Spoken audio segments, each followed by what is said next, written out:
ప్రియమైన దేవుని వాళ్ళారా, దేవుని యొక్క మహాకృపను బట్టి మనమంతా ఇక్కడ చేరుకున్నాం. అందుకే దేవుని మహింపరుస్తున్నాను. చేరి వచ్చిన మీ అందరికీ మన దేవుడు రక్షకుడైన యేసు ప్రభు నామములో నా హృదయపూర్వక వందనములు తెలియజేస్తున్నాను.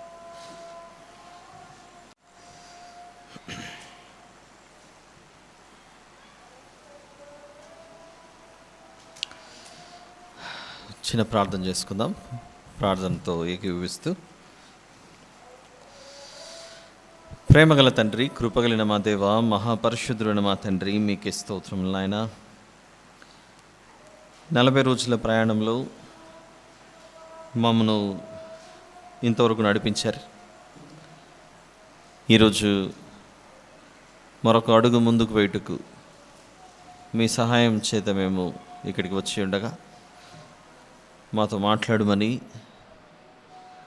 వాక్యంలో ఉన్న లోతైన విషయంలో గ్రహించటకు సహాయం చేయమని ప్రాధేయపడుచు మీ దాసునిగా మీ బిడ్డల మధ్యలోకి నడిపించారు.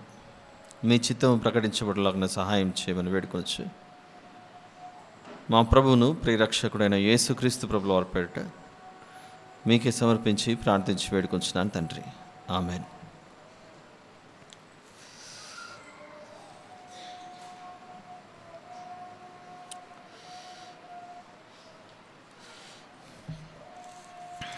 ఈరోజు మనము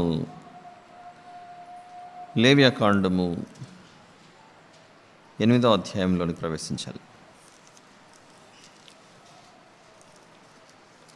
7 అధ్యాయాలు పూర్తి చేసుకున్నాం.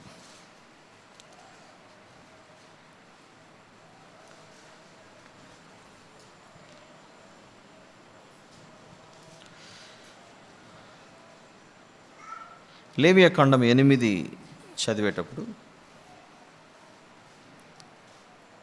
నిర్గమకాండం 29 ఈ రెండు మనకు జ్ఞాపకంలో ఉండాలి. గత ఏడాది మనం నిర్గమకాండం చూసాం. ఈ సంవత్సరం మనం లేవియాకాండం చూస్తున్నాం. గత ఏడాది మిస్ అయిన వాళ్ళు ఇక్కడ ఎవరైనా ఉన్నారా? ఏం పర్లేదు, అంటే కొత్తగా వచ్చిన ఫ్యామిలీస్ ఉంటారు కనుక వాళ్ళ గురించి మాట్లాడుతున్నాను. నిర్గమకాండంను వివరించేటప్పుడు ఇక్కడ ఎవరైనా మిస్ అయి ఉంటే వారి కొరకు మళ్ళీ నేను రిపీట్ చేయాల్సి వస్తుంది కొన్ని విషయాలు. సో అందరూ ప్రెజెంట్ లాస్ట్ ఇయర్ ఆల్సో. ఓ గుడ్, నా పని చాలా సులభం అయిపోయింది. అట్లయితే my work is easy now. ఒకసారి నిర్గమకాండం 29 చూద్దాం.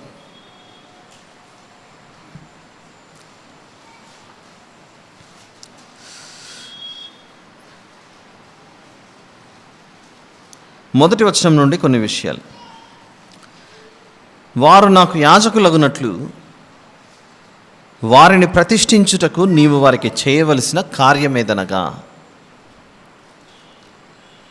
యాజకులను ప్రతిష్ఠించాల్సిన విధానం గురించి నిర్గమకాండంలో వివరిస్తున్నట్టు.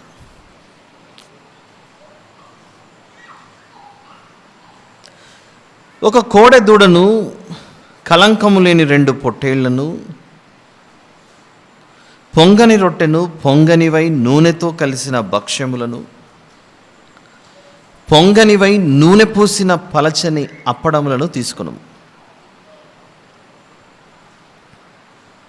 గోధుమ పిండితో వాటిని చేసి ఒక గంపలో వాటిని పెట్టి ఆ గంపను, ఆ కోడెను, ఆ 2 పొట్టేళ్లను తీసుకురావాలని.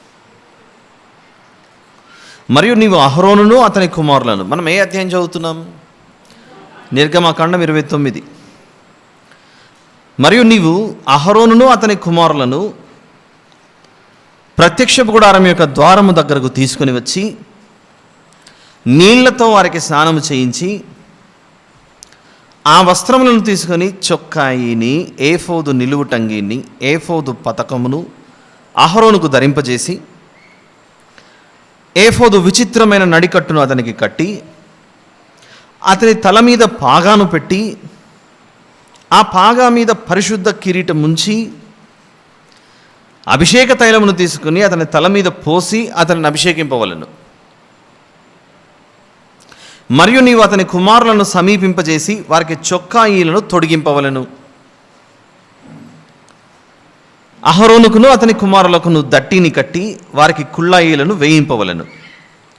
నిత్యమైన కట్టడను బట్టి యాజకత్వము వారి కగును. అహరోనును అతని కుమారులను అలాగున ప్రతిష్ఠింపవలను అని చెప్పాడు నిర్గమాకాండం 29లో. Book of Exodus chapter number 29.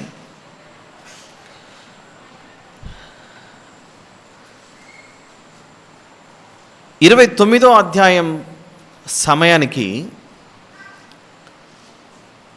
ప్రత్యక్షపు గుడారం అన్నది నిలువబెట్టబడిందా, మందిరము నిలువబెట్టబడిందా? నిర్గమకాండం 29కి నేను అడిగేది. ఎప్పుడు మందిరం నిలువబెట్టబడింది? వెరీ గుడ్, ఇక్కడ చెప్తున్నా. 40వ అధ్యాయం నిర్గమకాండం 40లో మందిరం నిలువబెట్టబడింది. ఏ నెలలో? 2వ సంవత్సరం, మొదటి నెల, మొదటి దినం.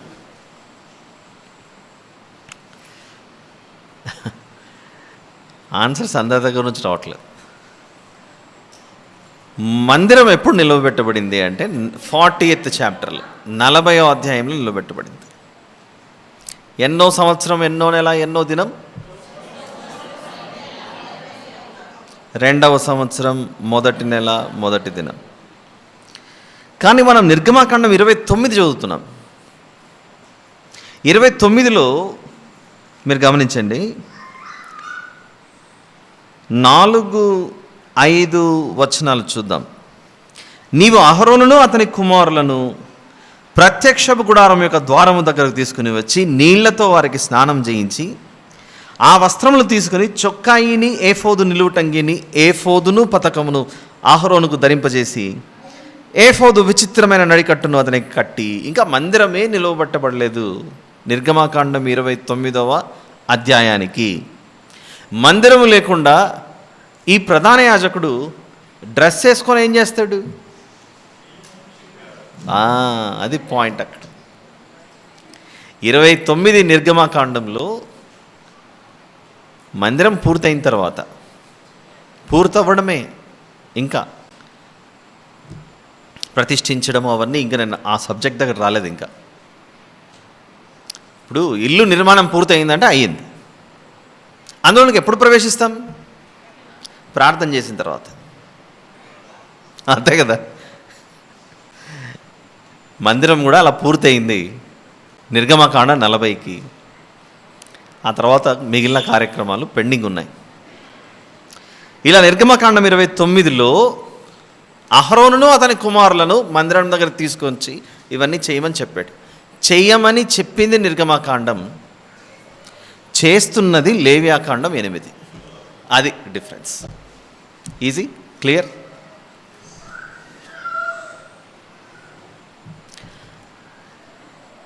మీరు ఆ పని చేసుకొని రండి అని చెప్పాడు. ఆ పని ఎక్కడ జరుగుతుంది? అంతే, లేవ్యాకాండం 8లో జరుగుతుంది. ఏం జరుగుతుందో చూద్దాం. కాబట్టి లేవ్యాకాండం 8 చదివేటప్పుడు మనకు నిర్గమాకాండంలో ఉన్న సంఘటనలు గుర్తుండాలి. చూద్దాం ఏముందో. లేవ్యాకాండం 8. మరియు యెహోవా, నీవు అహరోనును అతని కుమారులను వారి వస్త్రములను, అభిషేక తైలమును, పాప పరిహారార్థ బలి రూపమైన కోడెను, 2 పొట్టేళ్లను, గంపెడు పొంగని భక్ష్యమును తీసుకుని ప్రత్యక్ష గుడారం యొక్క ద్వారమునొద్దకు సర్వ సమాజమును సమకూర్చుమనగా అహరోను గారిని, అతని కుమారులను మందిరంలో వీరు సేవ చేసే యాజకులు అని వారిని ప్రతిష్ఠించేటప్పుడట ఇశ్రాయేలుల సర్వసమాజాన్ని వచ్చి నిలబడండి అని చెప్పాడట దేవుడు. ఆ గుడారం ఇశ్రాయేలీయుల 6 లక్షల మంది బయలుదేరారు నిర్గమకాండంలో. ఎంతమంది ఉంటే అందరూ ఆ గుడారం ఎదుటికి వచ్చి నిలబడాలి. అందరూ వచ్చి నిలబడాలి. అక్కడ అందరికీ ఒక డౌట్ రావాలి, మమ్మల్ని రమ్మన్నారు, నిలవబడమన్నారు, ఎందుకు రమ్మన్నారని.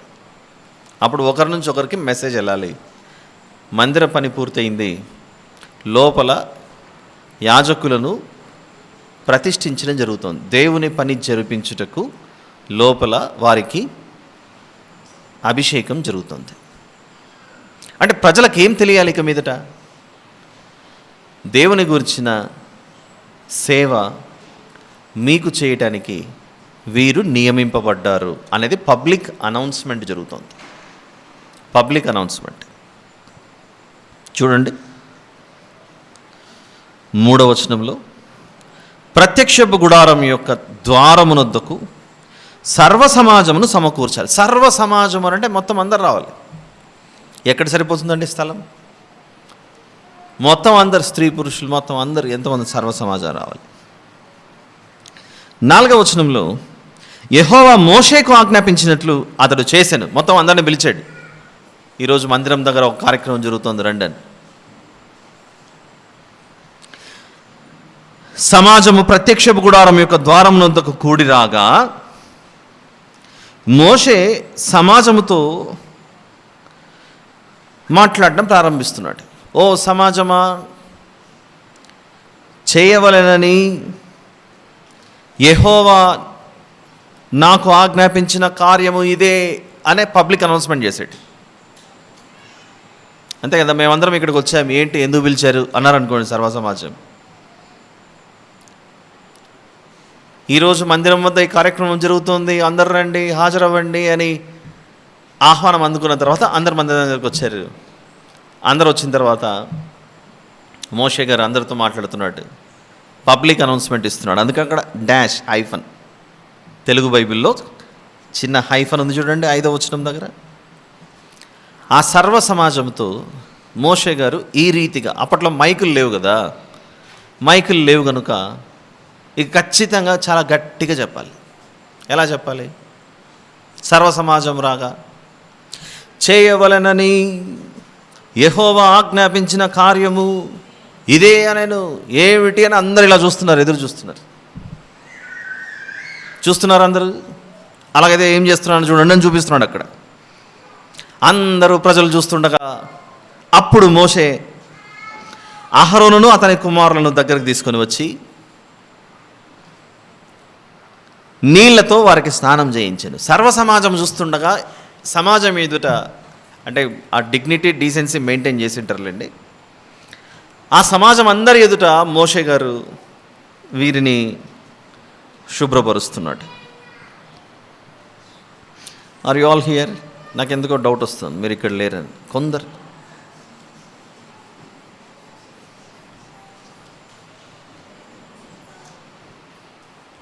వినండి జాగ్రత్త.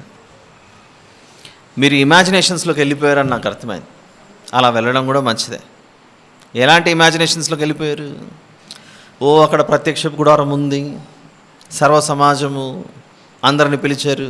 అందరు రాగానే, సర్వ సమాజం అందరూ మందిరం దగ్గర రాగానే మోషే గారు పెద్దగా అనౌన్స్మెంట్ ఇచ్చాడు. ఏం అనౌన్స్మెంట్ ఇచ్చాడు? చేయవలెనని యెహోవా ఆజ్ఞాపించిన కార్యము ఇదే అన్నాడు. ఇంకా పని స్టార్ట్ చేశాడు. చేయవలనని యెహోవా ఆజ్ఞాపించిన పని ఇదే అని చెప్పగానే అందరికీ ఏం క్యూరియాసిటీ పెరుగుతుంది చెప్పండి. ఇప్పుడు ఏం చేయమన్నాడో చూద్దాం, ఏం చేయమన్నాడో. ఇప్పుడు ఫర్ ఎగ్జాంపుల్ నేను అక్కడ గేట్ దగ్గర నిలబడ్డాను, మీరందరూ గేట్ దగ్గరికి వచ్చారు, బయట నిలబడి ఉన్నారు. మీ అందరితో నేను గట్టి కేక్ వేసి ఒక మాట చెప్పా, చేయవలనని దేవుడు నాకు ఈ కార్యము చేయమని చెప్పాడు. ఆహా ఓహో అన్నాను అనుకోండి. అందరూ బయట ఉన్న వాళ్లకు చేయవలనని దేవుడు చెప్పిన కార్యం ఇదే అని అనౌన్స్మెంట్ అలా గట్టిగా అనగానే మీ అందరూ అవతల తలలు తిప్పుకొని ఉంటారు. ఇప్పుడు నన్ను చూస్తుంటారా? నన్నే చూస్తుంటారు. ఎందుకు చూస్తారు? ఏం చేయమన్నాడు అని. అలా మీరందరూ చూస్తూ ఉండగా అహరోను గారిని, అహరోను కుమారులు అందరినీ వాళ్ళని పిలిచి ఆ సమాజం అంతా చూస్తుంటే వాళ్ళ మీద నీళ్లు పోస్తున్నాడు, వారికి స్నానం చేపిస్తున్నాడు. అది జరుగుతుంది అక్కడ.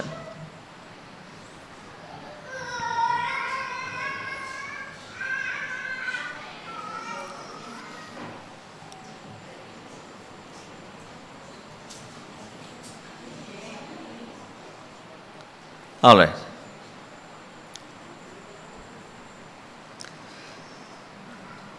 అందరు ఉన్నారా? ఎక్కడున్నారు? అహరోను గారికి కుమారులకు మోషే గారు స్నానం చేయిస్తున్నారు. ఇప్పుడు ఎన్నో వచనం? Very good. అప్పుడు మోషే అహరోనును అతని కుమారులను దగ్గరకు తీసుకుని వచ్చి నీళ్లతో వారికి స్నానం చేయించాను. 7వ వచనం. ఇక స్నానం చేయించిన తర్వాత డ్రెస్ వేయాలి కదండి. అందుకు 7వ వచనంలో వారి కొరకు అక్కడ నిర్గమాకాండం 29లో వారికి ఆ డ్రెస్ వేయమని తయారు చేయమని చెప్పాడు చూసారా. నిర్గమాకాండం ఎక్సోడస్ 29లో ఆ డ్రెస్ చేయమని చెప్పాడా. ఆ డ్రెస్ తీసుకుని లేవియాకాండం 8వ అధ్యాయంలో డ్రెస్ వేస్తున్నాడు. ఇలా చదువుతుంటే లేవియాకాండం అర్థం అవ్వట్లేదా చెప్పండి? కుట్టించే పని నిర్గమాకాండం, కుట్టించిన బట్టలను వేసే పని లేవియాకాండం. కుట్టించి సిద్ధపరిచారు, పక్కన పెట్టారు, రెడీ చేసుకున్నారు అన్నీ. ఆ కుట్టించిన బట్టలను ఒక పద్ధతి ప్రకారంగా, ఎందుకంటే సాధారణ వస్త్రాలు కాదు ఇవి, దేవుని మందిరంలో పని చేయటానికి ఏర్పాటు చేయబడిన యాజకుడు వేసుకోవాల్సిన వస్త్రాలు.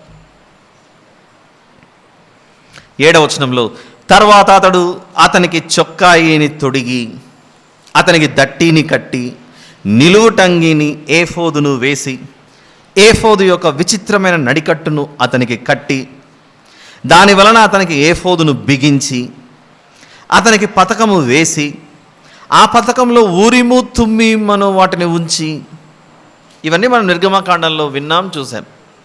కాబట్టి ఎవరైనా మిస్ అయ్యంటే ఆ ఎపిసోడ్స్ మళ్ళీ చూడండి. అతని తల మీద పాగాను పెట్టి ఆ పాగా మీదను అతని నొసట పరిశుద్ధ కిరీటముగా బంగారు రేకును కట్టెను. ఇట్లు యెహోవా మోషేకు ఆజ్ఞాపించెను. మరియు మోషే అభిషేక తైలమును తీసుకొని తైలం కూడా తయారు చేశారు కదా అప్పట్లో.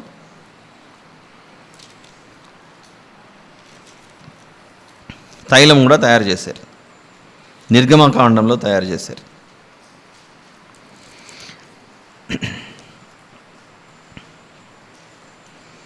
పదవచనం. మరియు మోషే అభిషేక తైలమును తీసుకొని మందిరమును దానిలోనున్న సమస్తమును అభిషేకించి వాటిని ప్రతిష్ఠించాను.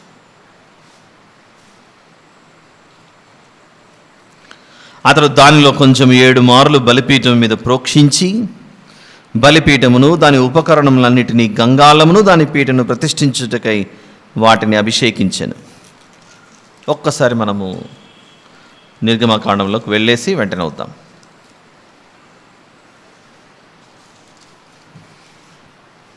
40వ అధ్యాయం చూద్దాం. 40వ అధ్యాయంలో 9వ వచనం చూద్దామా? 9వ వచనం, book of Exodus chapter number 40 verse number 9. మరియు నీవు అభిషేక తైలమును తీసుకొని మందిరమునకును దానిలోని సమస్తమునకును అభిషేకము చేసి దాని ఉపకరణములన్నిటినీ, లాంగ్వేజ్ చూద్దాం అక్కడ జాగ్రత్తగా, వాటిని ప్రతిష్ఠింపవలెను, ఇలా చేయాలి అని చెప్పాడు. ఆ లాంగ్వేజ్ కాస్త మనం లేవియాకాండం 8కి వచ్చిన తర్వాత, లేవియాకాండం 8వ అధ్యాయం 10వ వచనంలో, మరియు మోషే అభిషేక తైలమును తీసుకుని మందిరమును దానిలోనున్న సమస్తమును అభిషేకించి వాటిని ప్రతిష్ఠించెను. ఏమిటి తేడా మీరు గుర్తుపట్టండి. నార్మల్ తెలుగే కదా అక్కడ ఉన్నది. నిర్గమకాండం 40లో 9వ వచనంలో దాన్ని ప్రతిష్ఠించాలి అని చెప్పాడు. ఇక్కడ లేవియాకాండం 8లో వాటిని ప్రతిష్ఠించాను. చేయవలెను, చేసెను. ఏమిటి తేడా? చేయవలెను అన్నప్పుడు ఇంకా యాక్షన్ కంప్లీట్ అవ్వలేదు, పూర్తి అవ్వలేదు.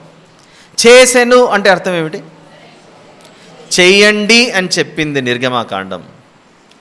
చేసినది లేదా చేశాను ప్రభువా అని చెప్పడం లేవియాకాండం. అంతే తేడా. లేవియాకాండాన్ని అర్థం చేసుకోవడానికి ఎంత కష్టపడుతున్నాం కదా మనం.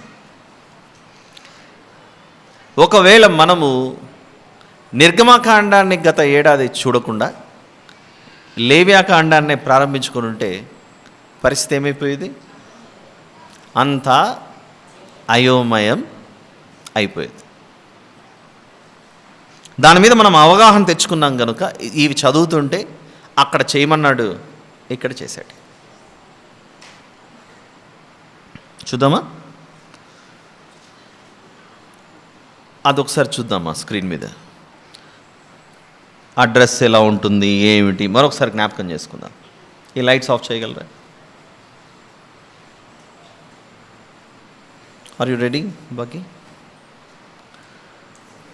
ఏం చదువుతున్నాము? 6-7 వచనాలలో మోషే అహరోనును అతని కుమారులను దగ్గరకు తీసుకుని వచ్చి నీళ్లతో వారికి స్నానం చేయించాను. ఇక చూడండి, ద ప్రీస్లీ గార్మెంట్స్ అని నిర్గమకాండం 28 చూడమన్నాడు. మనం ఇందాక 29 చూసాం. 28, 29 అవన్నీ అలా కంటిన్యూ అవుతూ వస్తున్నాయి. ఇదిగోండి అడ్రస్ ఎంత, ప్లే చేయండి మా పర్లేదు. ప్రధాన యాజకుని వస్త్రాలు, 12 రాళ్ళు, 12 గోత్రాలకు సూచన. దాని మధ్యలో ఊరిము తుమ్మిము, దేవునికి ప్రార్థన చేసి వాటిని వేస్తే అది దేవుని చిత్తం, ఎస్ ఆర్ నో అని డైస్.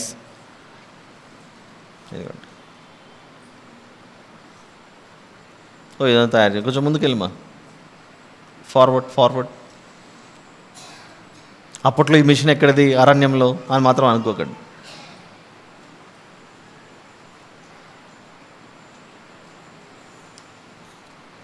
ఇక్కడ ఏం జరుగుతుంది? నిర్గమకాండంలో తయారవుతున్నాయి, లేవియాకాండంలో వాటిని వేసుకుంటున్నారు.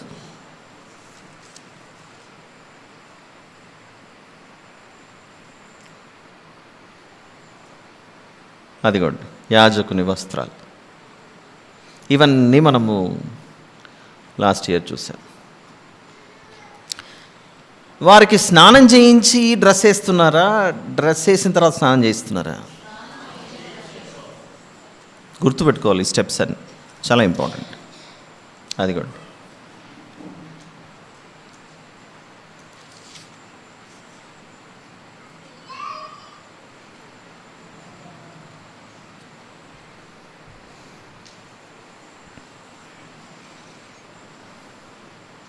గుర్తున్నాయి కదా ఇవన్నీ.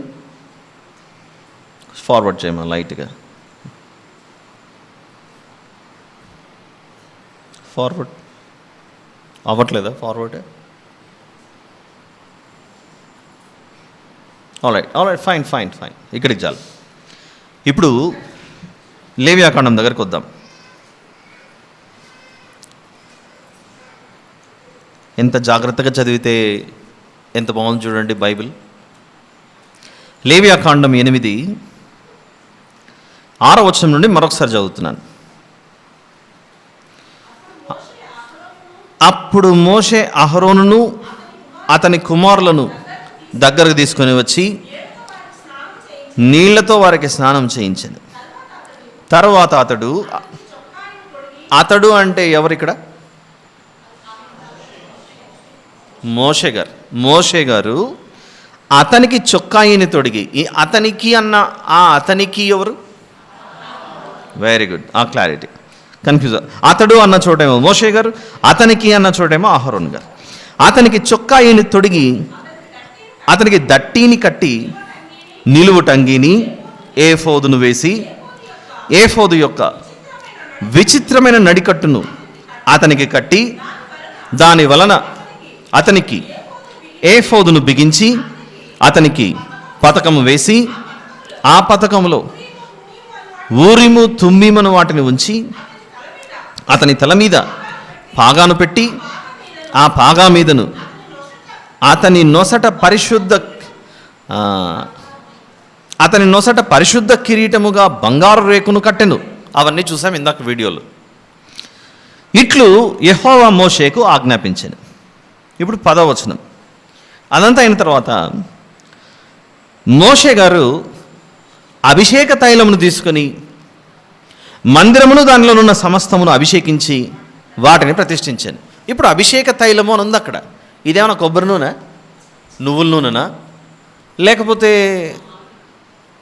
ఆవాల నూనెనా, పల్లి నూనెనా, సన్ఫ్లవర్ నూనెనా, లేకపోతే ఇంకొక నూనెనా, ఏదో తెలియాలంటే గతంలో ఏం నేర్చుకున్నామో మనం మర్చిపోకూడదు. అసలు అభిషేక తైలమును ఎలా తయారు చేసేవాళ్ళు, దేవుడు ఎలా తయారు చేయమన్నాడు, మనం ఇది చదువుకునే ఇక్కడికి వచ్చాం. నిర్గమకాండం 30వ అధ్యాయం. ఈ అభిషేక తైలమును ఎలా తయారు చేయాలి?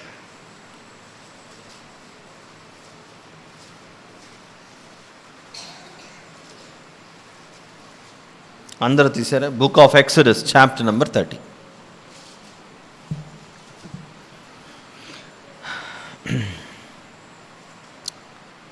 నేను చదువుతాను, ఎక్కువ ఉంది.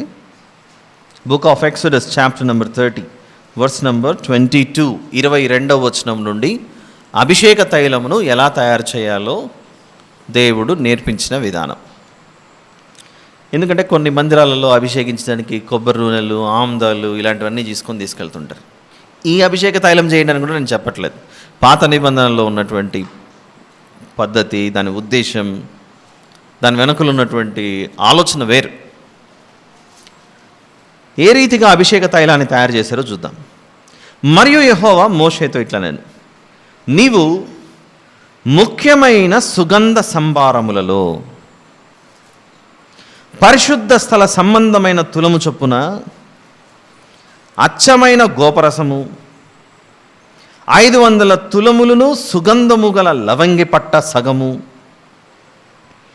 అనగా 250 తులముల ఎత్తును, నిమ్మగడ్డి నూనె 250 తులముల ఎత్తును, లవంగి పట్ట 500 తులములను, ఒలీవ నూనె సంభారమును 3 పళ్ళును తీసుకుని వాటిని ప్రతిష్టాభిషేక తైలము అనగా సుగంధ ద్రవ్య మేళకుని పని అయిన పరిమళ సంభారముగా చేయవలెను. అది ప్రతిష్టాభిషేక తైలమగును. ఆ తైలముతో నీవు సాక్ష్యపు గుడారమును, సాక్ష్యపు మందసమును, బల్లను, దాని ఉపకరణములన్నిటినీ, దీపవృక్షమును, దాని ఉపకరణములను, ధూపవేదికను, దహన బలిపీఠమును, దాని ఉపకరణములన్నిటినీ, గంగాళమును, దాని పీటను అభిషేకించి అవి అతి పరిశుద్ధమైనవిగా ఉండునట్లు వాటిని ప్రతిష్ఠింపవలెను. వాటిని తగులు ప్రతి వస్తువు ప్రతిష్ఠితమగును. మరియు అహరోనును అతని కుమారులను నాకు యాజకులై ఉండునట్లు నీవు వారిని అభిషేకించి ప్రతిష్ఠింపవలెను. తయారు చేయబడిన ఈ అభిషేక తైలముతో వారిని ప్రతిష్ఠింపవలెను అనేది నిర్గమకాండంలో దేవుడు మోషే గారికి చెప్పినటువంటి విషయం, దేవుడు చేయమన్న ఆజ్ఞ. అలా నిర్గమకాండం 30లో చెప్పిన దానిని ఎక్కడ మోషే గారు నెరవేరుస్తున్నారు? ఇప్పుడు లేవ్యాకాండం 8లో 10వ వచనంలో, మరియు మోషే అభిషేక తైలమును తీసుకుని మందిరమును దానిలోనున్న సమస్తమును అభిషేకించి వాటిని ప్రతిష్ఠించింది. That's how we should understand. ఈ అభిషేక తైలము ఇప్పుడు తయారు చేయాలన్నా చాలా కష్టమే. అలాంటి పదార్థాలన్నీ ఎక్కడ దొరుకుతాయో కూడా, అది కూడా సుగంధ ద్రవ్య మేళకుని కొలత చొప్పున చేయాలట. ఆ కాలంలో దాన్ని ఎలా చేశారు? అతడు దానిలో కొంచెం 7 మారులు బలిపీఠం మీద ప్రోక్షించి బలిపీఠమును, దాని ఉపకరణములన్నింటినీ, గంగాళమును, దాని పీటను ప్రతిష్ఠించుటకై వాటిని అభిషేకించెను. అనాయింటింగ్ జరుగుతుంది అక్కడ.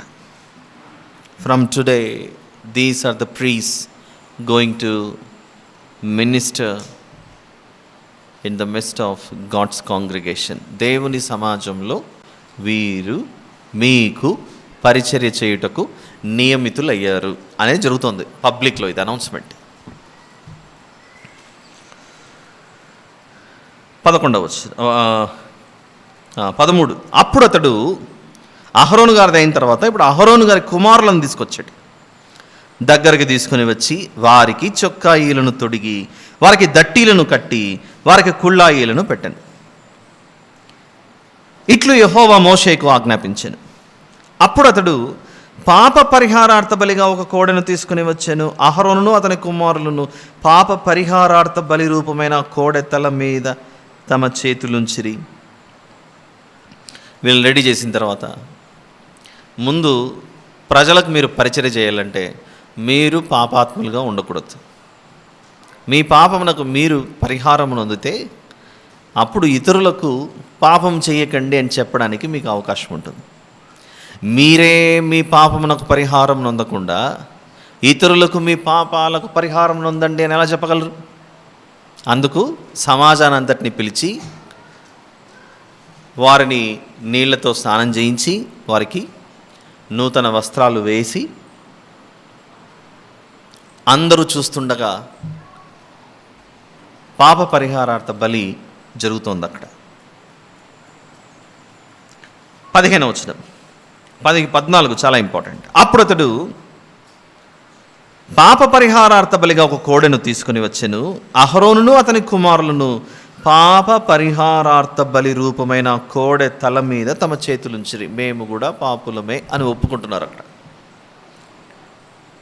ఏ భేదము లేదు, మేము కూడా అని అంటున్నారు.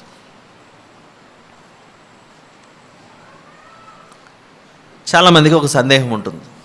మత్తయి సువార్త 3వ అధ్యాయంలో బాప్తిస్మ ఇచ్చి యోహాను గారు యోర్దాను నదిలో బాప్తిస్మ ఇస్తుంటే యేసు ప్రభు కూడా అక్కడికి వెళ్తాడు. అప్పుడు ఈ బాప్తిస్మ ఇచ్చి యోహాను గారు, నేను నీ చేత బాప్తిస్మం పొందాల్సింది, నువ్వు నా వద్ద తీసుకోవడం బాప్తిస్మము అని అంటాడు. అప్పుడు యేసు ప్రభు అంటాడు, నీతి యావత్తు ఇది మొదలుకొని ఈ విధంగా జరగాలి. చూద్దాం ఆ మాట. మత్తయి సువార్త 3వ అధ్యాయం 14వ వచనం. అందుకు యోహాను, నేను నీ చేత బాప్తిస్మం పొందవలసిన వాడనై ఉండగా నీవు నా యొద్దకు వచ్చుచున్నావా అని నివారింపజూచెను. కానీ యేసు ప్రభు, ఇప్పటికి కానిమ్ము, నీతి యావత్తు ఇలాగు నెరవేర్చుట మనకు తగి ఉన్నదని అతనికి ఉత్తరం ఇచ్చెను గనుక అతడు అలాగూ కానిచ్చెను. అంటే ప్రభు ఆయన నిర్దోషి అయినప్పటికీ ఒకనాడు ప్రజల మధ్య పరిచర్య చేయుటకు ప్రధాన యాజకుడు పాత నిబంధనలో పరిచర్య చేసే ముందు పాప పరిహారార్థ బలి జరుగుతుంది. హెబ్రీ పత్రిక 4 ప్రకారంగా యేసు ప్రభువు కూడా ప్రధాన యాజకుడు. అవునా? హెబ్రీ పత్రిక 4:14. ఆకాశ మండలము గుండా వెళ్ళిన దేవుని కుమారుడైన యేసు అను గొప్ప ప్రధాన యాజకుడు మనకున్నాడు.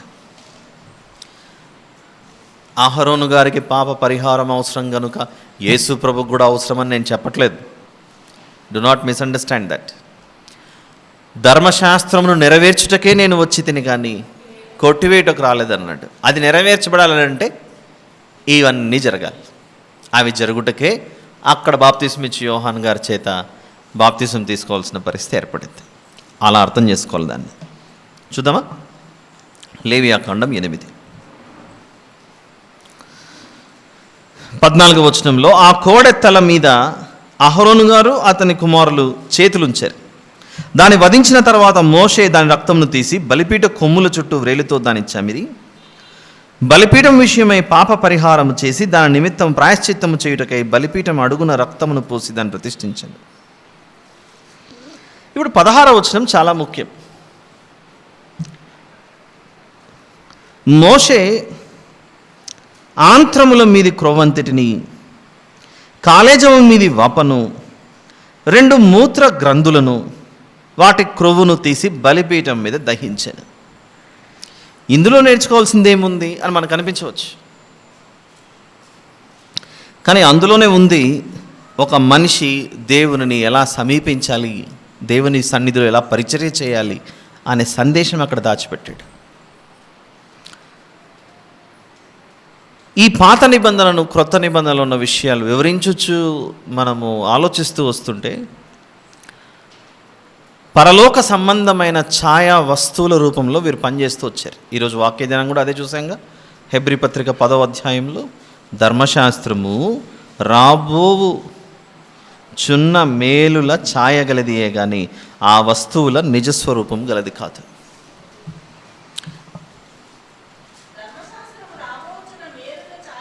ధర్మశాస్త్రం రాబోచున్న మేలులు ఛాయగలిదియే కానీ ఆ వస్తువుల నిజస్వరూపం కాదు. వద్దాం తిరిగి లేవియాకాండం 8:16. మోషే ఆంత్రముల మీది క్రొవ్వంతటిని, కాలేజము మీది వపను, 2 మూత్ర గ్రంథులను, వాటి క్రొవ్వును తీసి బలిపీఠం మీద దహించెను. ఇవన్నీ ఆ ప్రాణి, ఆ జీవిలోని అవయవాలు. అవునా? బలి చేయబడిన ఆ జంతువు యొక్క అవయవాలు. ఈ అవయవాలను బలిపీఠం మీద దహించెను. మామూలుగా కూడా ఒక మనిషిని, బాబు నీ బాడీ పార్ట్స్ కొంచెం పేర్లు చెప్పండి అని అంటే ఐస్, నోస్, మౌత్, టంగ్ ఇవన్నీ ఏవో చెప్పేస్తాం ఇంకా వరుసగా. But in the New Testament కొలస్సీ పత్రికకు వచ్చిన తర్వాత మనిషికుండే అవయవాల పేర్లు మారుతున్నాయి. 3వ అధ్యాయం. ఆత్మ సంబంధులు ఆత్మ విషయముల మీద మనసునంతురు, శరీర సంబంధులు శరీర విషయముల మీద మనసునంతురు. అందరూ తీయండి. Letter to Colossians chapter number 3.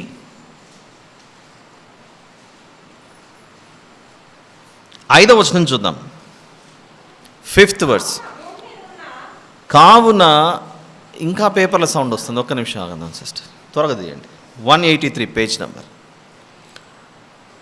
కొలస్సీ 3:5. కావున భూమి మీదనున్న మీ అవయవములను అని కామా ఉంది అక్కడ, మీరు గమనించండి. తెలుగు బైబిల్లో punctuation marks are very important while studying something. కావున భూమి మీదనున్న మీ అవయవములను అని చెప్పి, ఒక మనిషికి అవయవాల పేర్లు తెలియదేమో అనుకొని అనగా అని ప్రారంభమైంది అక్కడ.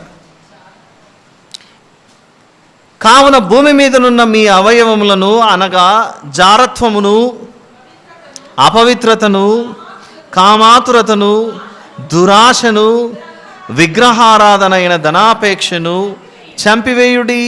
ఏమిటిది? ఎప్పుడైనా విన్నామా ఇలాంటి అవయవాల పేర్లు? ఎన్నోసార్లు మనం క్రొత్త నిబంధన చదివే ఉండవచ్చు, కొలస్సీ పత్రిక చదివే ఉండవచ్చు. కానీ ఒక మనిషి యొక్క అవయవాలకి ఇలాంటి పేర్లు ఉన్నాయని కూడా మనం ఆలోచించాం. ఏమిటంటే ఈ అవయవాల పేర్లు? జారత్వం అనేది ఒక అవయవం అన్నమాట. కావున భూమి మీదనున్న మీ అవయవములను అనగా జారత్వమును, మీ అవయవములు అని మన గురించి మాట్లాడుతున్నాడు. ఈ అవయవాల పేర్లు ఏంటి?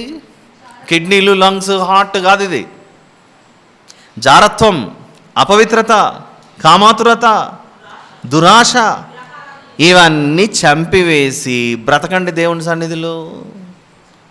దానికి సూచనగా లేవియాకాండం 8:16లో దేవుని పరిచర్య చేయువారు, దేవుని విశ్వాసులుగా ఉండాలనుకున్నవారు జారత్వము, అపవిత్రత, కామాతురత, విగ్రహారాధన, ధనాపేక్ష, దురాశ ఇవన్నీ చంపేయాలట. ఇవన్నీ చంపడానికి అవి ఎందులో నుండి పుట్టుకొస్తాయి? శరీరంలో ఉన్న వివిధ అవయవాల నుండి పుట్టుకొని వస్తాయి. అందుకు పాత నిబంధనలో ఆ యాజకులు ఆ జంతువు తల మీద చేయి పెట్టి దాని మీద పెట్టినప్పుడు చూపిస్తున్నాడు. 16వ వచనం. మోషే ఆంత్రముల మీది క్రొవ్వంతటిని, కాలేజము మీది వపను, 2 మూత్ర గ్రంథులను. అర్థం చేసుకోండి అందరు పెద్దవారే. అక్కడేమో జారత్వము, కామాతురత ఇలాంటివన్నీ చెప్పాడు. అవన్నీ ఎందులో నుండి పుట్టేది? ఇలాంటి అవయవాల నుండే. ఇక్కడ కనబడే అవయవాల పేర్లు చెప్పాడు, అక్కడ కనిపించని అవయవాలలో నుండి పుట్టే దురాశల గురించి చెబుతున్నాడు. ఎన్ని వార్తలు మనం వినట్లేదు సమాజంలో. దేవుని సన్నిధిలో విశ్వాసులుగా ఉన్నవారు, పరిచర్య చేసేవారు కూడా అదుపు తప్పి ఏలీ కుమారుల వలె ప్రవర్తించినటువంటి ప్రవర్తనలు నేటి సమాజంలో కనబడట్లేదా? ఎంతమంది పట్టుబడట్లేదు? పలానా సేవకుడు ఇలా చేశాడండి, పలానా సేవకుడు ఇలా చేశాడు, పలానా వాళ్ళు ఇలా చేశారు అని సమాజంలో వీళ్ళే ఇలా తయారైపోతే ఇక సంఘం పరిస్థితి ఏమైపోతుంది? వినలేదా మాటలు ఇట్లాంటివి సమాజంలో? అందుకే సమాజం అంతటి ఎదుట మోషే గారు వారికి స్నానం చేయించి కొత్త బట్టలు వేసి ఆ తర్వాత ఒక జంతువును బలిచ్చి వారు చూస్తుండగా వాటి యొక్క ఈ అవయవాలన్నింటినీ దహించి, ఏమిటి ప్రభువా ఇదంతా అంటే కొలస్సీ 3వ అధ్యాయానికి వచ్చిన తర్వాత అవయవాల పేర్లు చెప్తున్నాడు అక్కడ. ఎప్పుడైనా విన్నామా అవి? ఏమిటా అవయవాలు? భూమి మీదనున్న మీ అవయవములు. భూమి మీద మనకెక్కడున్నాయి? ఇట్లాంటివి కనబడుతున్నాయి. ఆ అవయవాలలో నుండి పుట్టే దురాశలను చంపివేయండి అని చెప్తున్నాడు. ఇక్కడికి తీసుకురావడానికి అక్కడ దృశ్యమైన వాటిని చూపించాడు. కొన్నిసార్లు అభ్యంతరకరంగా అనిపించవచ్చు. నా శరీరము తిని నా రక్తము త్రాగువాడే నిత్యజీవం గలవాడు అనగానే కొందరికి అది ఎలా అర్థమైందంటే, ఆయన మధ్యలో నిలబడి ఉంటే మేమందరము ఆయన దగ్గరికి వెళ్ళి ఆయన చేతులు కాళ్ళు అన్నీ కొరుక్కొని ఆ మాంసం తినేసిన తర్వాత రక్తం బయటకు వస్తే అది తాగుతా కూర్చోలేము, గ్లాసుల్లో పట్టుకోలేము, అలా అర్థం చేసుకున్నారట. యోహాను సువార్త 6వ అధ్యాయం అదే చెప్పేది. యోహాను సువార్త 6లో ఈయన నా శరీరము తిని నా రక్తం త్రాగమంటున్నాడే, ఇది చాలా కఠినమైన మాట కదా అనుకొని వెళ్ళిపోతున్నారట వాళ్ళు. చూద్దాం అది. యోహాను సువార్త 6వ అధ్యాయము 54వ వచనం చూద్దాం. నా శరీరము తిని నా రక్తము త్రాగువాడే నిత్య జీవం గలవాడు. ఆ మాట చెప్పగానే 60వ వచనంలో ఆయన శిష్యులలో అనేకులు ఈ మాట విని ఇది కఠినమైన మాట, ఇది ఎవడు వినగలరని చెప్పుకునేది. అంటే వారికి ఎలా అర్థమైంది? అది చివరి వరకు ప్రభువుతో కొనసాగలేదు. చివరి వరకు ప్రభువుతో కొనసాగింటే ఆయన ఈ శరీరమును రొట్టెతో చూపిస్తున్నాడు అనేది వారికి అర్థమయ్యేది. ఆయన రక్తమును ద్రాక్షరసంతో చూపిస్తున్నాడు అని వారికి అర్థమయ్యేది. కానీ వారు ఏం చేశారు? ప్రభువుతో చివరి వరకు ప్రయాణం చేయక మధ్యలో దిగేసి వెళ్ళిపోయారు. 66వ వచనం చూడండి, యోహాను సువార్త 6:66. అప్పటి నుండి ఆయన శిష్యులలో అనేకులు వెనుక తీసి మరి ఎన్నడూ ఆయనను వెంబడింపలేదు. ఎందుకు ఆయనను మరి ఎన్నడూ వెంబడింపలేదు? కారణం, నా శరీరము తిని నా రక్తం త్రాగువాడే అనే మాట వారు అక్షర రూపకంగా తీసుకున్నారు. అక్షర రూపకంగా తీసుకోవడం అంటే ఏమిటి? సరే నేను మధ్యలో నిలబడతాను, నా శరీరాన్ని కొరుక్కొని తినండి అన్నట్లు అర్థమైపోయింది వారికి. నో, చివరి వరకు చూడాలి. ఆ రోజు రాత్రి ప్రభు అప్పగింపండ రాత్రి ఒక రొట్టెను పట్టుకొని అది చూపించేంతవరకు, ఆ స్థాయి వచ్చేంతవరకు ఆయనతో ప్రయాణం చేయాలి కదా.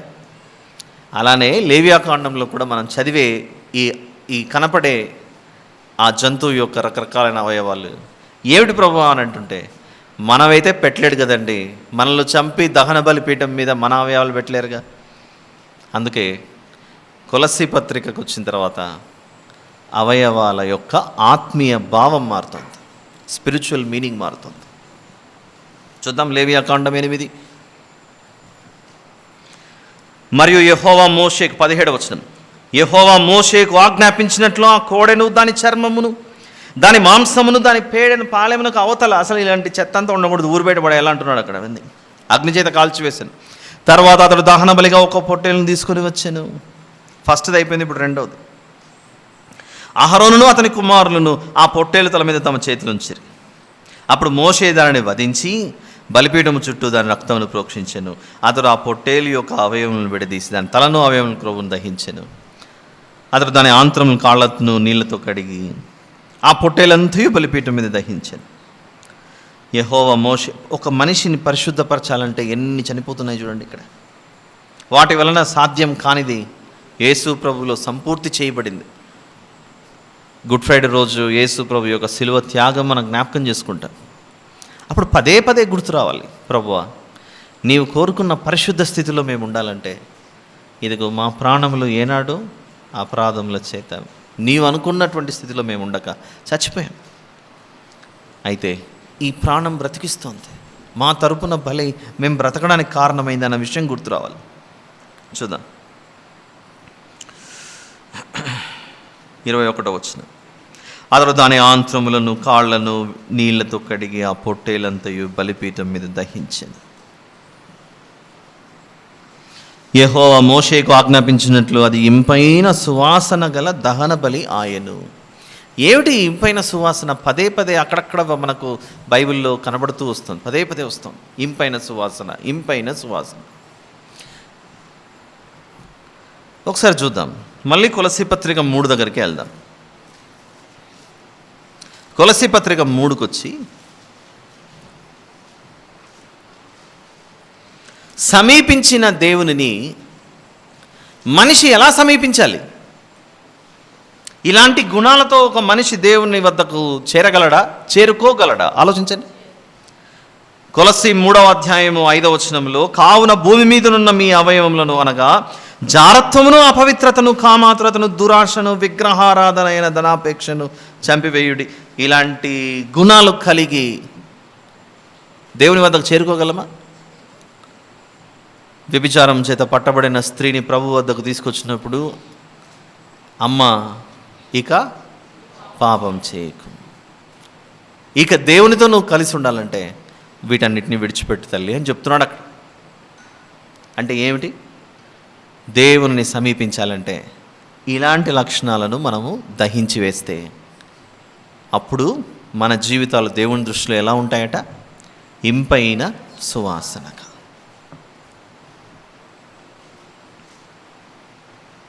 అలానే మీరు గమనిస్తే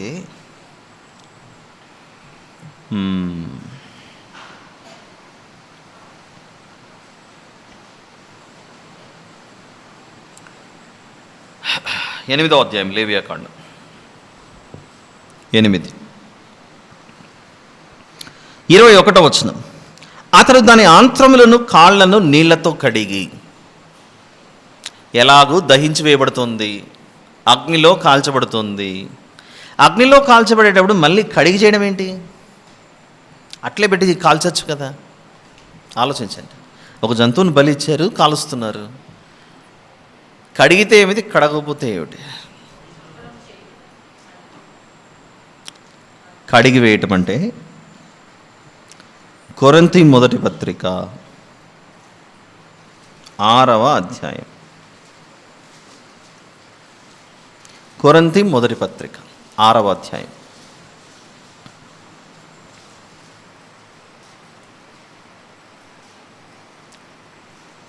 9వ వచనంలో 9, 10, 11. First letter to Corinthians chapter number 6 verse number 9 and 10 and even 11. అన్యాయస్తులు దేవుని రాజ్యమునకు వారసులు కానేరని మీకు తెలియదా? మోసపోకుడి, జారులైనను, విగ్రహారాధకులైనను, వ్యభిచారులైనను, ఆడంగితనము గలవారైనను, పురుష సంయోగులైనను, దొంగలైనను, లోబులైనను, త్రాగుబోతులైనను.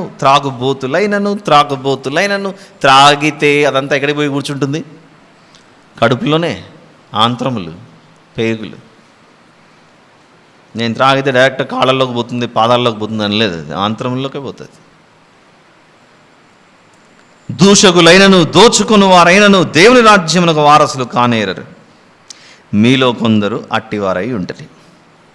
ఇంతకుముందు తాగుబోతులు, తిరుగుబోతులు, ఇట్లుండే జీవితం మంది. మీలో కొందరు అట్టివారై ఉంటుంది. కానీ ప్రభువైన యేసుక్రీస్తు నామమునను మన దేవుని ఆత్మయందును మీరు కడుగబడి, ఆత్మయందు కడుగబడి అని తెలియచేయటానికి అక్కడ లేవియాకాండంలో 8వ అధ్యాయంలో ఇదిగో దాని ఆంత్రములను కడుగుచున్నాడట. ఒక మనిషిని శుద్ధీకరించడానికి ఆనాడు నీళ్లను ఉపయోగించారు. ఇక్కడ ఒక మనిషి యొక్క ఆత్మీయ జీవితాన్ని కడుగుటకు ఆత్మయందు మనం కడుగబడి అనే మాట ఉపయోగిస్తున్నాడు. అది కొరింథీ మొదటి పత్రిక. ముగిద్దాం త్వరగా. 22వ వచనం. అతడు 2వ పొట్టేలును అనగా ఈ ప్రతిష్ఠితమైన పొట్టేలును తీసుకుని రాగా అహరోనును అతని కుమారులను ఆ పొట్టేలు తల మీద తమ చేతులుంచిరి. మోషే దానిని వధించి దాని రక్తంలో కొంచెం తీసి, ఇప్పుడు ఇంకో యాక్టివిటీ స్టార్ట్ అవుతుంది. రెండవ జంతువు యొక్క రక్తాన్ని తీసుకొని, ఇది ఎంత బాగుంటుందో ఇది కూడా చూద్దాం. 23వ వచనం. ఆ రెండవ పొట్టెలను, అదే రెండవ జంతువును బలిచ్చిన తర్వాత, దహన బలి చేసిన తర్వాత, దహనం, దాని రక్తం తీసుకొని అహరోను కుడి చెవి కొన మీద, అహరోను కుడి చెవి కొన మీద, అతని కుడి చేతి బొటన వేలు మీద, అతని కుడికాలి బొటన వేలు మీద, కొన మీదను దాన్ని చమరాలి. ఏమైనా కనబడుతుందా వీడియోలో? ఎక్కడన్నా ఉందా అది? బ్లడ్ చల్లేది, అది అనాయింటింగ్ జరుగుతుంది చూడండి, అది వాళ్ళది. ఇది అహరోను గారిది కాదు. వెయ్యి స్పీడ్కి ప్లే చేయమా ఛాన్స్ ఉంటే.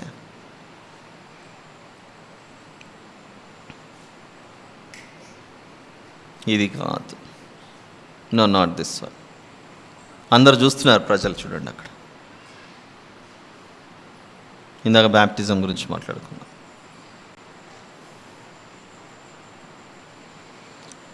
ఇదిగోండి బ్లడ్, కుడి కాలు బ్రొటన వేలు, కుడి చెవి మరియు కుడి చేతి యొక్క బ్రొటన వేలు. దీని గురించే మనం ఇక్కడ చదువుకుంటున్నాం. All right. 23వ వచనం. మోషే దానిని వధించి దాని రక్తంలో కొంచెము తీసి అహరోను కుడి చెవి కొన మీదను, అతని కుడి చేతి బొటన వ్రేలి మీదను, అతని కుడికాలి బొటన వ్రేలి కొన మీదను దాని చమిరను. మోషే అహరోను కుమారులను దగ్గరికి తీసుకుని వచ్చి వారి కుడి చెవుల కొనల మీదను, వారి కుడి చేతుల బొటన వ్రేళ్ళ మీదను, వారి కుడికాల బొటన వ్రేళ్ళ మీదను ఆ రక్తంలో కొంచెము చమిరను.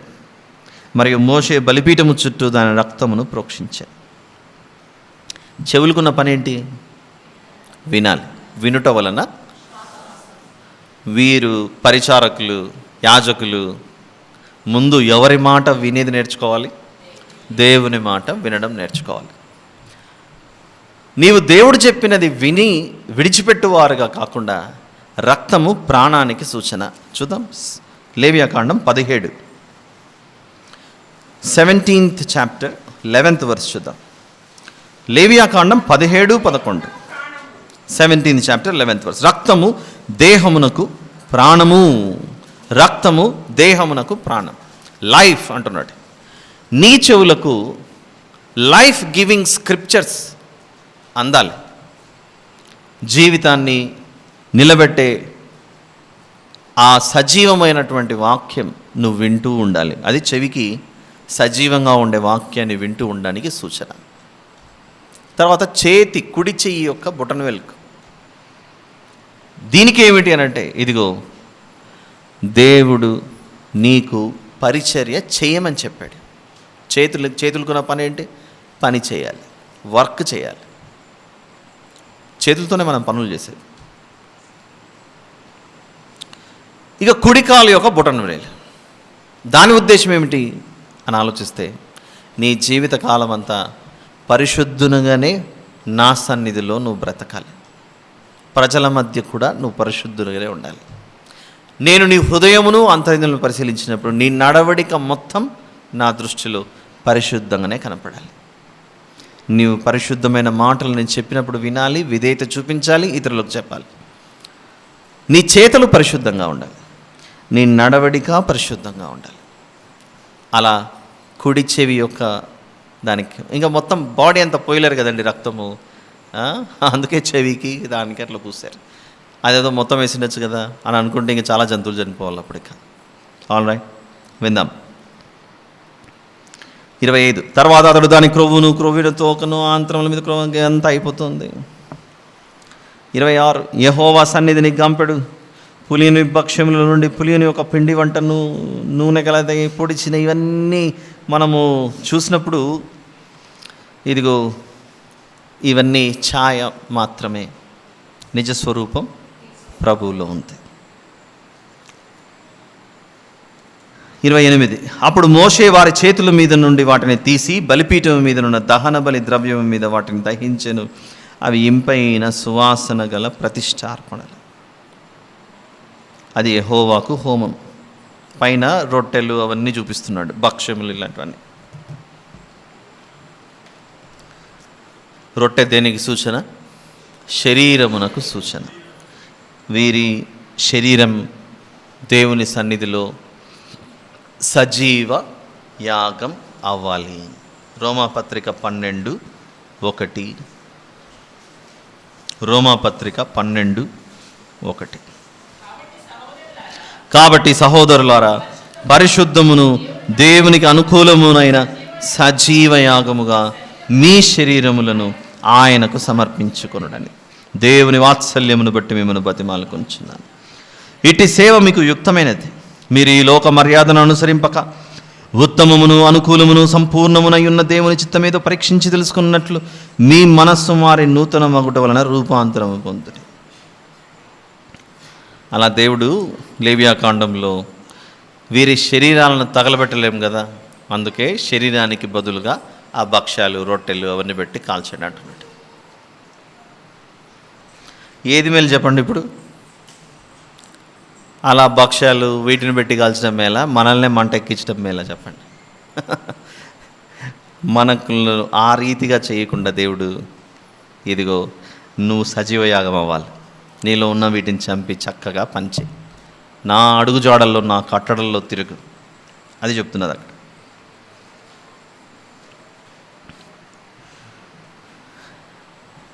ఇరవై 29. మరియు మోషే దాని బోరను తీసి అల్లాడింపబడు అర్పణముగా యెహోవా సన్నిధాన్ని అల్లాడించెను.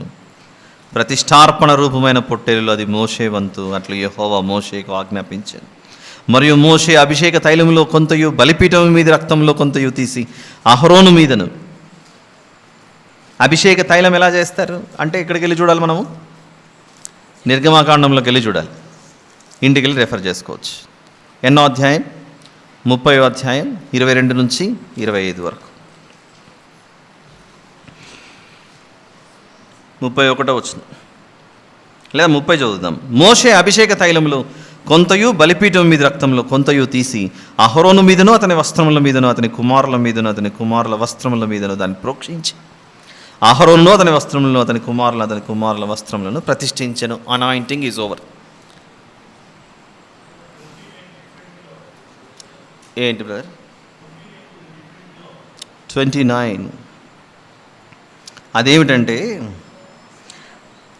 మోషే గారు అన్నీ చేస్తున్నారు, ఆయన కూడా తినాలి కదా, మనిషే కదా, కాబట్టి ఇదిగో నువ్వు తీసుకో మోషే అని ఇచ్చాడు అంతే. ఆయన కూడా ఆ భాగంలో దానిలో ఒక భాగం అవ్వాలి కదా. దాని కరెక్టే మీరు అడిగిన క్వశ్చన్. దానికి ఆన్సర్ ఏంటంటే రోమాపత్రిక 8. రోమాపత్రిక 8 17వ వచనం. మనము పిల్లలమైతే వారసులము, అనగా దేవుని వారసులము, క్రీస్తుతో కూడా మహిమ పొందుటకు ఆయనతో కూడా శ్రమపడిన ఎడల క్రీస్తుతోటి వారసులం. వారసులం మనమయ్యి అక్కడ ప్రభు లేకపోతే ఎలా? ఆలోచించండి. అందుచేత దేవుడు మన కొరకు ఏర్పాటు చేసిన వాటిలో మనుష్య కుమారుడుగా భూమి మీదకి వచ్చిన యేసు ప్రభువు కూడా అందులో భాగమయ్యాడు. ఆల్ రైట్, అది మెసేజ్. వచ్చేద్దాం. There are 3 important steps. ఇంతవరకు ఇలా స్లోగా చెప్పుకుంటూ రావడంలో ఈ 3 విషయాలు చెప్పాలనుకుంటున్నాను. ప్రతిష్ఠించడం మొదట జరిగిందా, వస్త్రాలు వేయటం మొదట జరిగిందా? క్వశ్చన్. ప్రతిష్ఠించడం మొదట జరిగిందా, వస్త్రాలు ధరింపజేయడం మొదట జరిగిందా? వస్త్రాలు ధరింపజేయడం మొదట జరిగింది. ఇప్పుడు క్వశ్చన్ ఇంకొకటి, వస్త్రాలు ధరింపజేయడం మొదట జరిగిందా, వారికి స్నానం చేయించడం మొదట జరిగిందా? అంటే 3 జరిగాయి ప్రధానంగా. మొదట స్నానం చేయించడం, తర్వాత వస్త్రాలు వేయటం, తర్వాత ప్రతిష్ఠించడం. ఇది మనకు అర్థమైతే ఫస్ట్ ది క్లెన్సింగ్, స్నానం చేయించడం, cleansing.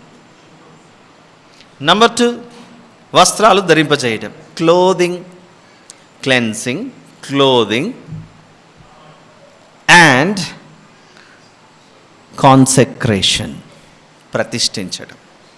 See, you see all the 3 C's here. What you can see, if you want to be in God's presence, you get cleansed first, and then be clothed, and then consecrate your life to God. ఆ సందేశం ఈ అధ్యాయంలో దాగి ఉంది. ఏముందంటే, నీవు మొదట దేవునికి ప్రతిష్ఠింపబడాలి అని అంటే నువ్వు ముందు వాక్యముతో ఉదక స్నానం చేయబడాలి. ఎఫెసీ పత్రిక 5 ప్రకారంగా వాక్యముతో ఉదక స్నానము చేయబడిన నీకు దేవుడు నీతి అనే వస్త్రాలు దయచేస్తాడు. వాక్యముతో ఉదక స్నానము చేయబడిన నీవు నీతి అనే వస్త్రములను ధరించుకొని ఇక నీ జీవితం దేవునికి ప్రతిష్టమై జీవించాలి. అది సందేశం.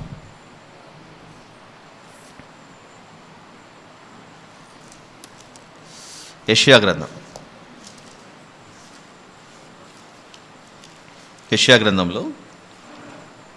61వ అధ్యాయం, యెషయా గ్రంథం 61:10లోని 3వ వచనం నుండి 3వ లైన్ నుండి చూద్దాం. ఒక్క నిమిషం సిస్టర్, ఒక్క నిమిషం.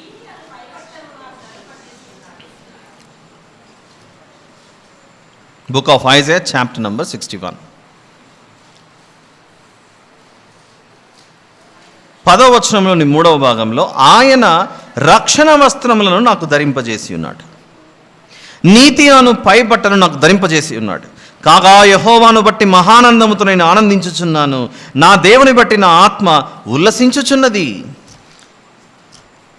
ఈ రక్షణ వస్త్రాలు వచ్చే ముందుగా ఎఫెసీ పత్రిక 5లో దేనితో మనకు స్నానం చేయిస్తున్నాడు దేవుడు?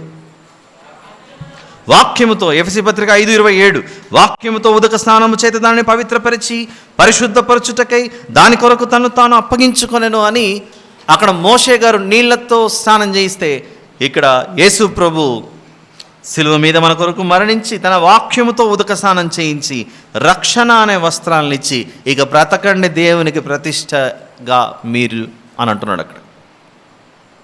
మరి అభిషేకం కూడా జరిగింది కదా. ఆ అభిషేకము ఏమిటి అని ఆలోచిస్తే అపోస్తలుల కార్యములు 10వ అధ్యాయం, అపోస్తలుల కార్యములు 10వ అధ్యాయం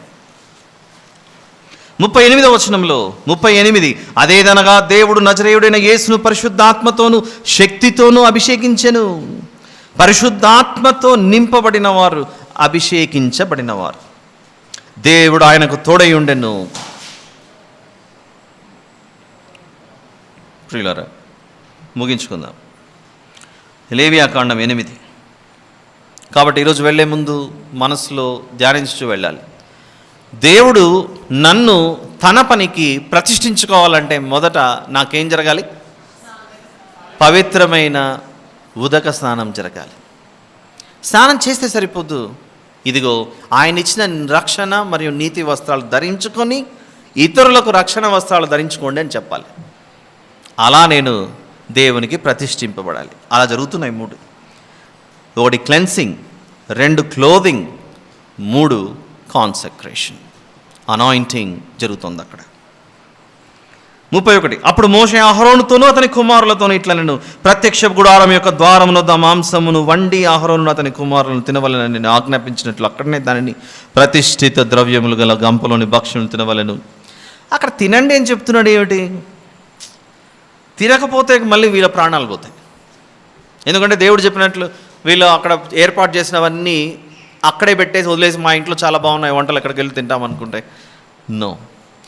ఇక చూడండి అక్కడ, అప్పుడు మోషే అహరోనుతోనూ అతని కుమారులతోనూ ఇట్లనెను, ప్రత్యక్షపు గుడారం యొక్క ద్వారమునొద్ద ఆ మాంసమును వండి అహరోనును అతని కుమారులను తినవలనని నేను ఆజ్ఞాపించినట్లు అక్కడనే దానిని ప్రతిష్ఠిత ద్రవ్యములు గల గంపలోని భక్ష్యములను తినవలని.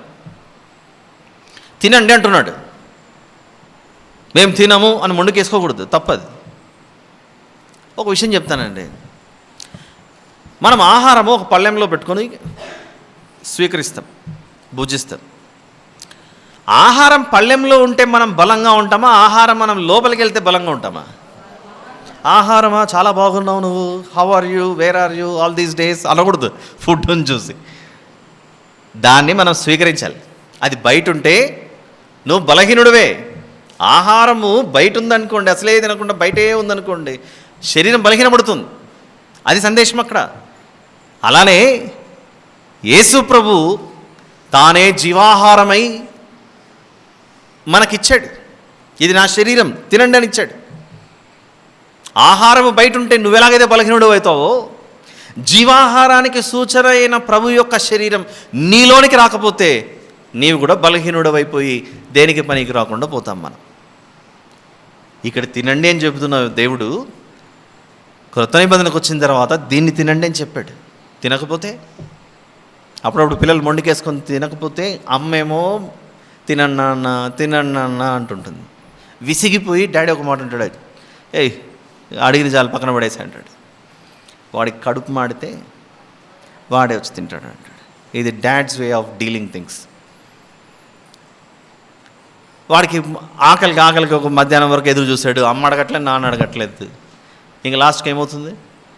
కాంప్రమైజింగ్కి వస్తాడు, దగ్గరికి కాంప్రమైజ్ అవుతాడు. వచ్చి ఏముంది ఇంట్లో చెప్పు అంటాడు ఫస్ట్ వచ్చి. అలా మెల్లిగా స్టార్ట్ అయ్యి స్వీకరిస్తాడు. అంటే సందేశం ఆహారం బయట ఉంటే బలహీనుడు, ఆహారం లోపలుంటే బలవంతుడు.